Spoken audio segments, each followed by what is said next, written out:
The first time I experienced living far from home, I was in a foreign country with no family anywhere near me. I felt compelled to write my parents a long letter of gratitude.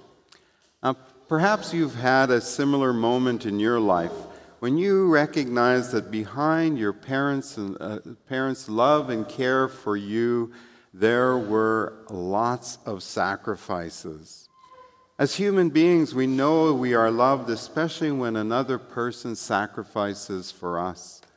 When it comes to our parents, it may have been some times we weren't appreciative of all that they suffered for us.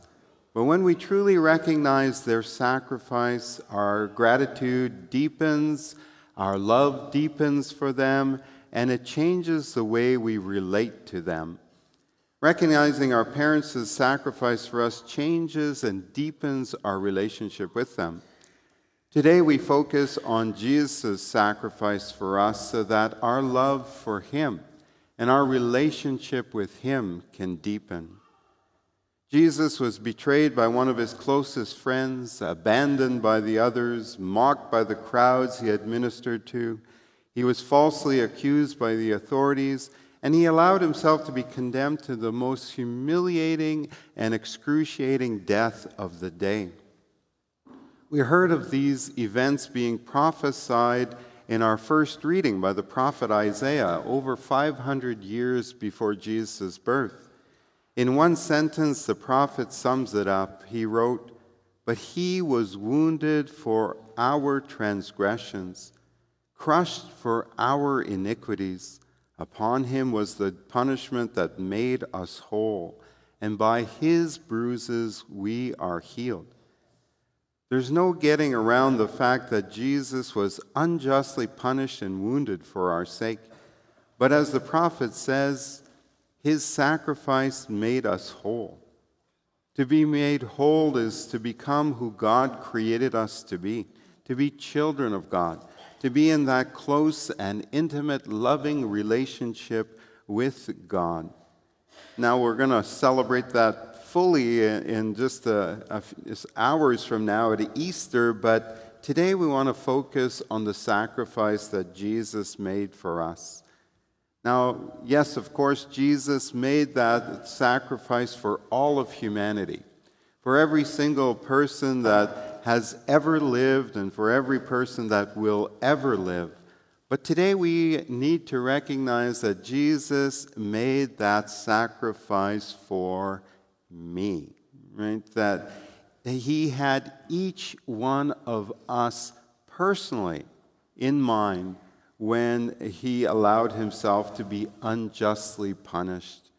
His love and care for you and I is very personal. We need to recognize that today.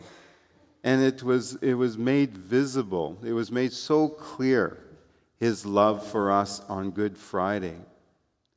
Now, the bad news is that our sins are the transgressions and the iniquities that deserve punishment, the punishment of eternal death.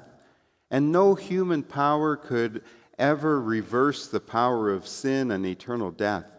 No amount of human goodness, like even if every single human person was extremely, very, very, very good their whole lives from beginning to end, this could not atone for our transgressions.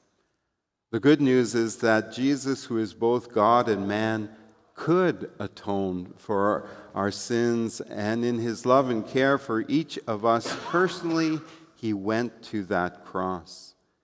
By His wounds, He reconciled us to God, restoring the relationship that was broken by sin, and making it possible once again for us to become who God created us to be children of God, to be close to God.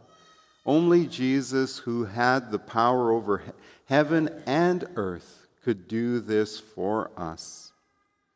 As with the example of recognizing the sacrifice of our parents on our behalf, when we recognize Jesus' sacrifice for me personally, when each of us says, "Jesus, you did this for me," right? this changes us. This changes me.